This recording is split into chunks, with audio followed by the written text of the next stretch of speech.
क्यों, तो कैसे हैं आप सब? पढ़ाई आसान है।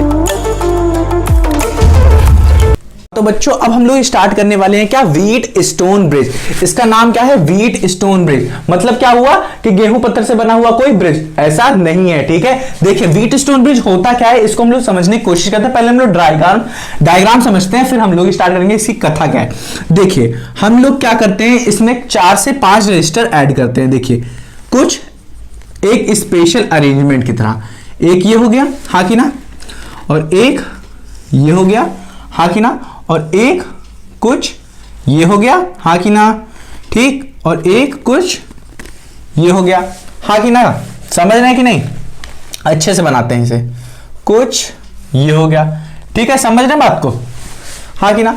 अब ये वाला जो पॉइंट होगा, इससे भी हम लोग कुछ एक रजिस्टर ऐड कर लेते हैं। ठीक है, ये मान लेते हैं यहां पे कोई पोटेंशियल है VA और यहां पे कोई पोटेंशियल है VB। मतलब हम लोग क्या कर रहे हैं कि बस इसको कोई क्या कर रहे हैं, कुछ बैटरी से हम लोग क्या कर दे रहे हैं, इसे अटैच कर दे रहे हैं। समझ में आ रहा है कि नहीं, इतना समझ में आया कि नहीं।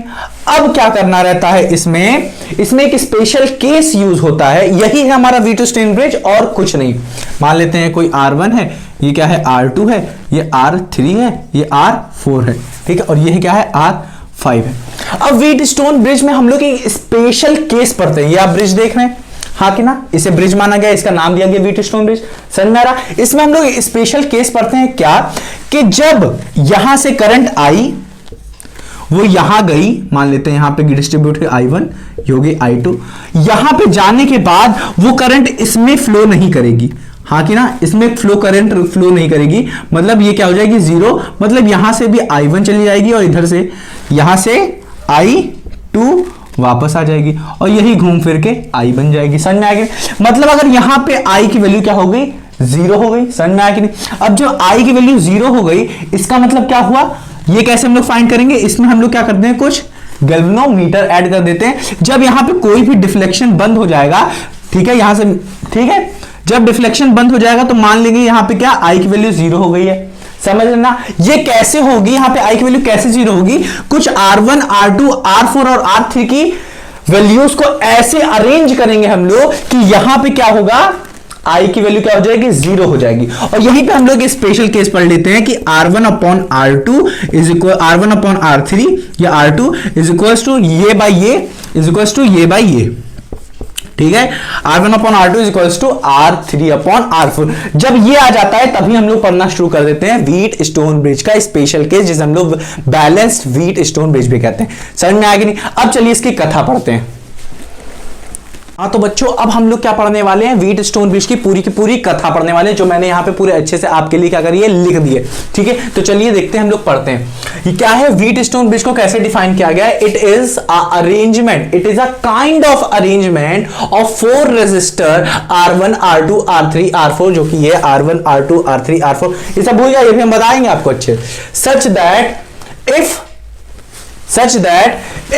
known the value of the resistor of any 3 resistor, अगर हमें 3 रेजिस्टर की वैल्यू पता चल जाए, क्या रेजिस्टेंस पता चल जाए इन 3 रेजिस्टर की, तो we can find the value of the other. हाँ कि ना, समझ में आ गई। तो हम लोग तीसरे की फाइंड कर लेंगे, कब, जब ये बैलेंस्ड स्टोन ब्रिज होगा, बैलेंस्ड व्हीट स्टोन ब्रिज होगा। क्या, बैलेंस व्हीट स्टोन ब्रिज होगा। समझ में आ रहा है कि नहीं। ये है हमारा व्हीट स्टोन ब्रिज। ठीक है, इसकी स्पेशल केस तब बन जाती है जब इसमें से करंट आना बंद हो जाता है, तो हम लोग इसको निकाल देते हैं, तो ये बन जाता है बैलेंस व्हीट स्टोन ब्रिज। समझ में आया कि नहीं, हाँ कि ना। अब देखिए प्रिंसिपल की बात करें, Wheatstone bridge work on the principle of null deflection और जीरो डिफ्लेक्शन। ये कब होगा बच्चा, जब यहां पे करंट आना बंद हो जाएगी, तो यहां पे जो गैल्वेनोमीटर लगा हुआ है, जो करंट को डिटेक्ट करता है, वो क्या हो जाएगा, 0 हो जाएगा। मतलब जीरो डिफ्लेक्शन होगा उसमें, हाँ कि ना, कोई ना इधर जाएगा ना इधर जाएगा, सीधा ऐसे रहेगा, तो मतलब डिफ्लेक्शन नहीं होगा। इसका मतलब ये हो गया, इन्होंने कह दिया कि वर्क कर रहा है किसमें, जीरो डिफ्लेक्शन पे, मतलब नल डिफ्लेक्शन पे वर्क कर रहा है। ठीक है, ये हो गया इसका प्रिंसिपल। अब हम लोग समझते हैं क्या, इसमें कैसे R1 upon R2 is equals to R3/R4 होता है, ये समझते हैं। देखो बच्चों, ये हमारा व्हीटस्टोन ब्रिज था, हाँ कि ना। इसको मैंने किसी बैटरी से करंट की, हाँ। अब यहां से गया हमारा करंट I, हाँ। अब यहां पे क्या है, ये हो गया कुछ पैरेलल जैसा, तो यहां पे डिवाइड हो जाएगी, I1 इधर चला जाएगा, I2 इधर चला जाएगा, मान लेते हैं I को डिस्ट्रीब्यूट कर दिया, हाँ कि ना। अब यहां पे जब हम लोग गए तो ये क्या है, इन्होंने कहा ये बैलेंस स्टोन ब्रिज है, पर अगर जब ये नहीं था तो यहां का पोटेंशियल कुछ हम लोग मान लेते हैं, यहां का पोटेंशियल कुछ होगा कैपिटल X और यहां का पोटेंशियल मान लेते हैं कैपिटल Y होगा, हाँ कि ना। तो यहां पे कुछ करंट क्या जाती, बताओ ना, करंट क्या जाती, बताओ, हाँ कि ना, जाती या ना जाती, ये सब हम लोग बाद में देखेंगे, ठीक है। ये देखो, ये हो गया हमारा X और Y होता कि नहीं, X और Y पोटेंशियल, मतलब पोटेंशियल डिफरेंट होता कि नहीं, ये समझ में आया कि नहीं, समझ में आया कि नहीं। पर यहां पे इन्होंने कहा कि इसमें से क्या हो रही है, करंट बैलेंस व्हीटस्टोन ब्रिज में क्या हो, करंट जो है वो इसमें बहनी नहीं चाहिए, करंट इसमें बहनी नहीं चाहिए। इसका मतलब क्या हुआ कि यहां का पोटेंशियल और यहां का पोटेंशियल क्या होगा, सेम होगा। जब सेम पोटेंशियल होंगे तो करंट क्या होगा, फ्लो नहीं करेगा। तो हम लोग मान लेते हैं यहां पे पोटेंशियल कुछ x होगा, यहां पे कोई पोटेंशियल क्या होगा, x होगा, मान लेते हैं कोई x पोटेंशियल होगा। अब जब पोटेंशियल सेम है तो जितना करंट इधर से आ रहा था उतना यहां पे फ्लो कर जाएगा, मतलब I1 आ रहा था तो यहीं पे I1 चला जाएगा। अब देखिए यहां पे जो I2 है ये भी इधर आ रहा था और यहां पे क्या है, पोटेंशियल सेम है, तो यहां का पोटेंशियल सेम, तो यहां पे क्या होगा, यहां पे भी जितना आ रहा था I2 ये भी क्या होगा, सीधे सीधे चला जाएगा। इतना समझ में आया, हाँ कि ना। तो अब देखिए यहां पे हम लोगों ने पहला रजिस्टर मान लिया R1, इसका मान लिया R2, इसका R3, इसका R4, ये सब क्या है, इन सबके रजिस्टर के रेजिस्टेंस, ठीक है, समझ में आया। अब देखिए हम लोग क्या पढ़ करते हैं, कैसे सॉल्व करेंगे। If there is no current in the mid resistor, अब इसके अंदर कोई रजिस्टर है ही नहीं, मतलब करंट नहीं है, ठीक है, इन रजिस्टर में। आप चाहें तो यहां पे सिर्फ क्या करिए, रजिस्टर लगा दीजिए, गैल्वेनोमीटर मत लगाइए, ठीक है, पर इससे हम लोग फाइंड करते हैं, समझ में आया कि नहीं। If there is no current in the mid resistor, ठीक है, which means potential at point Q and S, Q और S पे क्या होगा, पोटेंशियल इज सेम, मतलब potential at Q is equals to potential at S, हाँ कि ना। तो हम लोग क्या कर लेंगे, so let potential at Q is equals to potential at S is equals to X मान लेंगे, समझ में आया कि नहीं। अब हम लोगों को पता है कि जो बैलेंस व्हीटस्टोन ब्रिज होता है उसमें क्या होगा, R1/R2 is equals to R3/R4 होगा, ऐसा इन लोगों ने कहा। तो हम लोगों ने पूछा कैसे होगा, तो इन लोगों ने प्रूविंग दी, कैसे हुई है, प्रूफ किया इन्होंने इसको, क्या, R1/R2 is equals to R3/R4, कब, जब बैलेंस व्हीटस्टोन ब्रिज होगा, इसमें से करंट फ्लो नहीं करेगा। जब क्वेश्चन आएगा तो ऐसे ही सॉल्व करना पड़ेगा आपको, क्या, ये 3 दिए होंगे, एक आपको फाइंड कर लेना होगा। कैसे करेंगे, फाइंडिंग पोटेंशियल बिटवीन PQ, इन्होंने कहा क्या मेथड लगाइए आप इसके बीच में, मतलब क्या हुआ, PQ, QR, PS और SR, क्या SR, इन सबके बीच में क्या करिए आप, पोटेंशियल फाइंड करके देखिए, ठीक है, और उसको आप क्या करिए, उस इक्वेशन को कुछ ऐसे अरेंज करिए कि आपको मिल जाएगा। कैसे उन्होंने क्या, देखिए इसके और इसके बीच का पोटेंशियल इन्होंने कैसे निकाला। ये जो बैटरी थी, मान लेते हैं यहां से कुछ V पोटेंशियल निकला है और यहां पे भी क्या हो गया, क्या V पोटेंशियल आएगा। यहां मान लेते हैं 0 है तो यहां पे आ जाएगा 0 पोटेंशियल, समझ में आएगी नहीं। अब इन्होंने कहा यहां पे पोटेंशियल निकाली, हमें पता है यहां पे V पोटेंशियल और यहां पे X, कब, जब करंट पास नहीं कर रही, समझ में आएगी नहीं। तो हम लोगों ने कहा V माइनस X, ये ज्यादा पोटेंशियल पे है और ये लोअर पोटेंशियल पे, तो हम लोगों ने क्या किया, V माइनस X।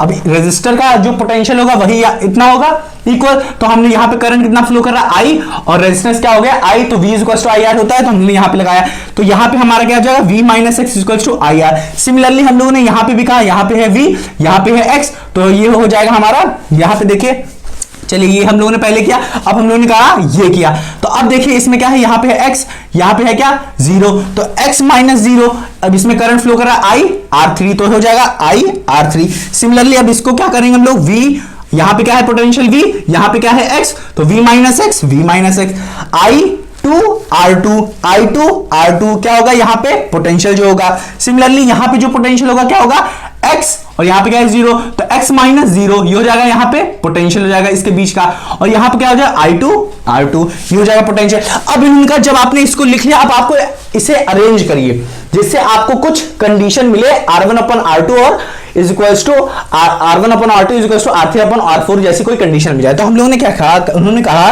कि R1 और R1 को क्या करिए, ये देखिए यहां पे लिखा है डिवाइडिंग इक्वेशन R1 कह रहे हैं, डिवाइडिंग इक्वेशन 1 एंड 3, ठीक है। क्या करेंगे हम लोग 1 और 1 और 3 को डिवाइड करेंगे तो v माइनस एक्स और v माइनस एक्स क्या हो जाएगा, कैंसिल हो जाएगा। कैसे, देखिए जब हम लोग ने क्या किया, डिवाइड किया, तो v minus x upon v minus x is equal to i1 r1 upon i2 r2 हुआ। तो यहां से क्या करेगा, ये इक्वेशन कट जाएगा हमारा, ये इक्वेशन क्या करेगा, कट जाएगा। तो यहां पे बचेगा 1, तो इसको इधर भेज देंगे तो i2 r2 is equal to i1 r1 हो जाएगा। अब जब हम इसे सॉल्व करेंगे तो अब क्या करेंगे हम लोग, i1 को इधर ले लेंगे, i2 upon i1 is equal to r1 upon r2, हाँ कि ना। तो इसको और भी लिख सकते हैं, r1 upon r2 is equal to i2 upon i1। इसका क्या यूज होगा ये अब समझ में आएगा। क्या करते हैं, डिवाइडिंग इक्वेशन 2 and 4। अब क्या करिए, 2 और 4 को डिवाइड कर देंगे तो ये वाला पोर्शन कट जाएगा, हाँ कि ना।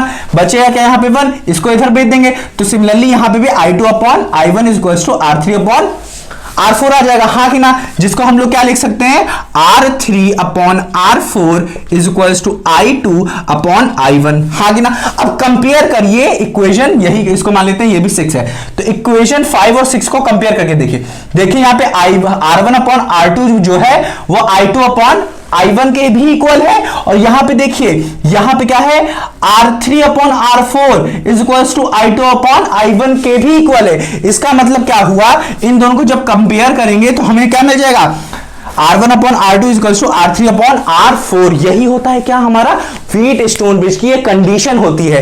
क्या, जब इसमें करंट फ्लो नहीं करेगा तो क्या होगा, हमारा R1 upon R2 is equal to R3 upon R4। समझ में आया कि नहीं, कि अगर कभी भी किसी कंडीशन में हम लोग को दिख जाए कि ये व्हीटस्टोन ब्रिज है और इसमें 3 रजिस्टर दिए हों और एक रजिस्टर की वैल्यू पूछ रही हो, ठीक है, हाँ कि ना, एक रजिस्टर की रेजिस्टेंस की वैल्यू पूछ रही हो, तो हम लोग यही फॉर्मूला लगाएंगे, सट से आंसर आ जाएगा। समझ में आया कि नहीं, तो चलिए इसे नोट करिए अब।